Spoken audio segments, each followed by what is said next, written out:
Halo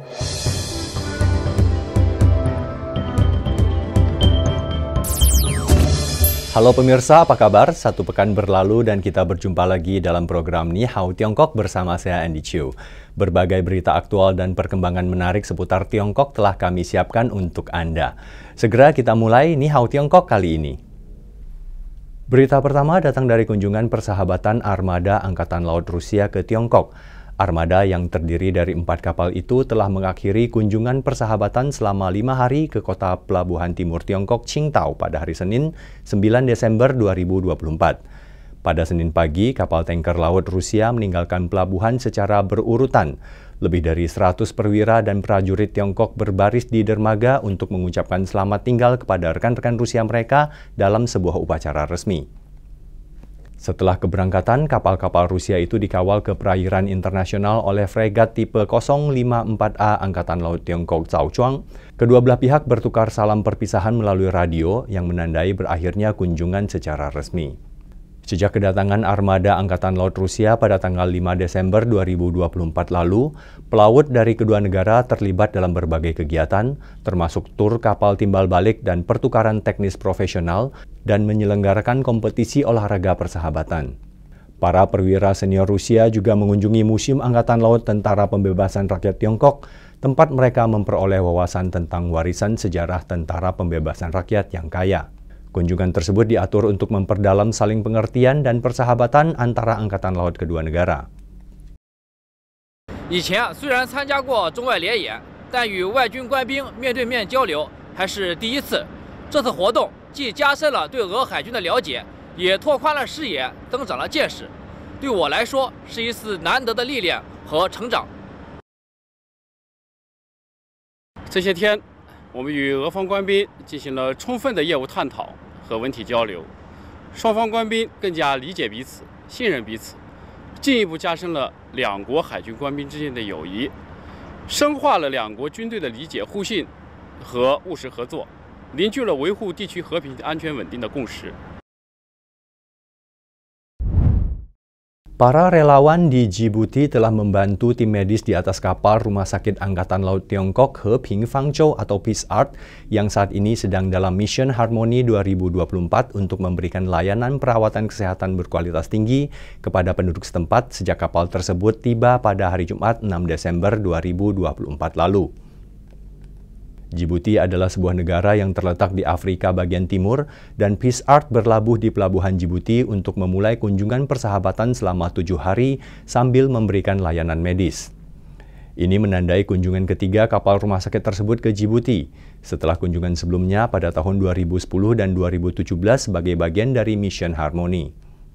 Para relawan tersebut berasal dari Institut Konfusius setempat yang memiliki pemahaman dan kecintaan yang mendalam terhadap budaya Tiongkok, karyawan yang bekerja di perusahaan yang didanai Tiongkok, yang memiliki banyak pengalaman dalam pertukaran antara orang-orang dari latar belakang yang berbeda dan mahasiswa serta penduduk setempat. Keragaman relawan tersebut telah memfasilitasi komunikasi antara penyedia layanan kesehatan Tiongkok dan pasien setempat. 他们的每一次倾听，每一句翻译，都温暖着我们的心。志愿者们不仅为和平方舟赢得了尊重和信任，也帮助我们更好地展现了和平与友谊的使者形象。 我们做的是连线，一个就是通道嘛，对吧？所以我们作为志愿者需要去做的就保障，就是病人他能获得一个好的服务。我还是希望和平方舟每年多来几趟。我也知道大家很辛苦，也想给其他的非洲国家或者贫困国家提供一些帮助，所以我们希望还能再次能有这样的机会。 Peneliti Tiongkok telah mengembangkan busa yang dapat terurai secara hayati yang mampu menghilangkan 99,8% mikroplastik di sumber air yang berdampak buruk bagi kesehatan. Partikel plastik kecil di air telah menjadi salah satu polutan konsumen yang paling mengkhawatirkan karena keberadaannya yang meluas di sumber air. Para peneliti dari Universitas Wuhan dan Universitas Sains dan Teknologi Huazhong mengembangkan busa baru yang dapat digunakan kembali dan dapat terurai secara hayati yang dapat menyerap mikroplastik dalam air dengan efisiensi hingga 99,8% pada penggunaan pertamanya. Busa berserat berkelanjutan ini terbuat dari kitin dari tulang cumi-cumi dan selulosa dari kapas. Busa itu memiliki struktur berpori yang dapat menarik dan berinteraksi dengan beragam mikroplastik yang umum ditemukan dalam elektronik, kemasan makanan, tekstil, dan produk industri lainnya. Tim tersebut mengevaluasi kinerja busa menggunakan sampel dari sumber air dunia nyata untuk melihat apakah busa akan berfungsi di air yang ditemukan di alam. 我们通过在灌溉水、湖水、海水、死水等4种实际水体里面的测试，发现我们的材料可以有很好的普适性。它在第一次使用的时候可以有高达99.8%的去除效率，5次循环还可以保持95%以上的去除率。 Menurut para peneliti, kapasitas penyerapan material tersebut pada dasarnya tidak terpengaruh oleh partikel anorganik, logam berat, polutan organik, dan mikroorganisme dalam air. Material itu juga sepenuhnya dapat terurai secara hayati sehingga tidak menyebabkan polusi sekunder di lingkungan. Tim tersebut telah mengajukan paten untuk teknologi ini dengan harapan dapat menerapkannya pada pengolahan air di dunia nyata atau pemurni air rumah tangga dalam waktu dekat. 我们的研究发现，由于乌贼骨的甲壳素结晶形态具有更高的反应活性，更容易被制备成海绵，可以吸附更多微塑料。 我国的乌贼捕捞量巨大，被当作废弃物的大量的乌贼骨还可以作为提取甲壳素的原料，制作效率更高的全生物微塑料吸附海绵。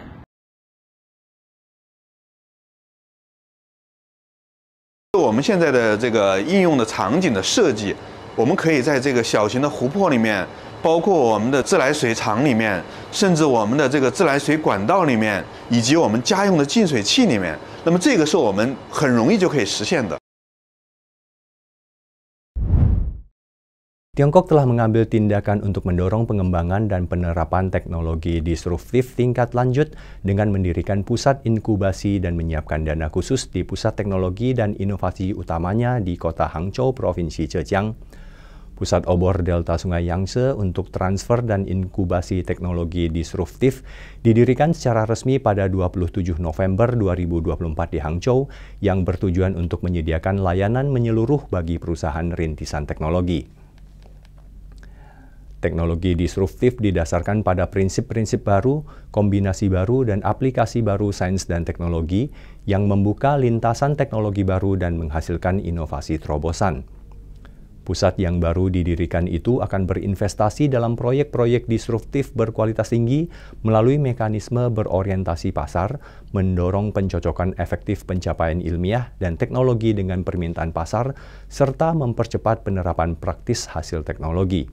核心就是要打造一个生态，签约的这些战略合作单位，有比如投资机构、服务平台，有这个政府这个平台。工信部在这个培育的6大未来产业，我们目标是3年之内要孵化，就是落地100个颠覆技能项目。 Selain itu, Hangzhou juga telah bekerja sama dengan sejumlah investor institusional ternama dan bersama-sama memulai dana transformasi pencapaian pertama negara itu khusus untuk teknologi disruptif dengan tahap pertama dana tersebut mencapai 200 juta yuan atau sekitar 436 miliar rupiah untuk memberdayakan proyek inovasi teknologi terkemuka dan disruptif.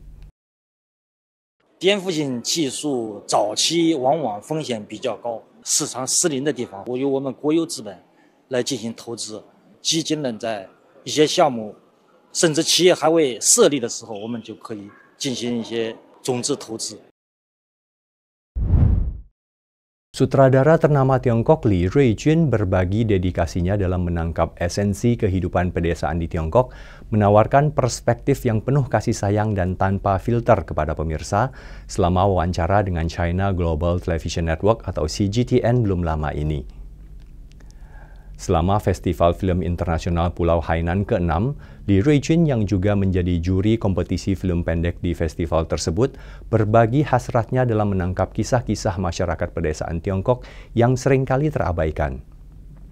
Setelah menyaksikan perjuangan masyarakat pedesaan Tiongkok secara langsung, Li merasa terdorong untuk menyuarakan kisah-kisah mereka. 因为我从小是在农村出生长大的。I grew up in the countryside where kids help with farm work during school breaks, carry grain, or do other chores. So from a young age, I became very familiar with agricultural life. When I started making films, I noticed there were very few films about rural life, especially from the places like the Hexi Corridor and where I come from. The more I thought about it, the more I felt the need to share stories of people from my region. It's a place and way of life that deserves more attention. As a filmmaker, I feel it's my duty to portray it. If there were already many films about rural life, I would have shifted to urban themes. But for now, I continue focusing on this land and its people. 关于其他的题材的电影。Lee mengaku sengaja memilih aktor non-profesional untuk menjaga keaslian dalam film-filmnya sehingga penampilan alami mereka dapat bersinar. Sebagai juri, Lee percaya bahwa penceritaan yang hebat harus menginspirasi dan menggerakkan penonton. 我觉得首先是它的原创性，就是一个电影。The most important thing is originality. The core value of any work of art is its ability to offer something fresh and unique. Then I see whether the film presents new audio-visual techniques or perspectives. Of course, the story itself is crucial, but for me, the originality stands out. Regardless of where the jurors come from, Europe, Asia, or China, we all share a common appreciation for emotional storytelling. We want to see something moving with a strong sense of originality. So I think there aren't many differences on these. 剧烈的差异，对，可能会细微的差异肯定是会有的。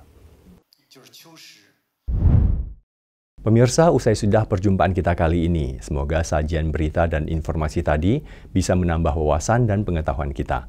Ni Hao Tiongkok akan kembali dengan ragam berita dan informasi menarik seputar Tiongkok minggu depan. Terima kasih atas atensi Anda. Saya Andy Chu. Sampai jumpa.